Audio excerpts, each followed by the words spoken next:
খাবারের ধারে শৌচকর্ম করতে গিয়ে 200 ফিট নিচে খাদে পড়ে গিয়েছিলেন শিলিগুড়ির এক ব্যক্তি।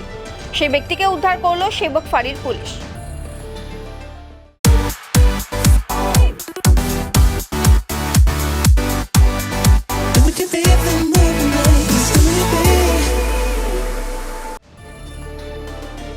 শিলিগুড়ির বাসিন্দা বিশ্বজিৎ ঘোষ সেবক অন্তর্গত কালীঝোড়ার কাছে আন্ধেরিঝোড়া এলাকায় শৌচকর্ম করতে গাড়ি থেকে নামেন।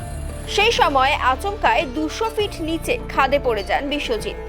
খবর পেয়ে তড়িঘড়ি ঘটনাস্থলে পৌঁছয় সেবক ফাঁড়ির পুলিশ। এরপর খাদ থেকে ব্যক্তিকে উদ্ধার করে হাসপাতালে পাঠানো হয়।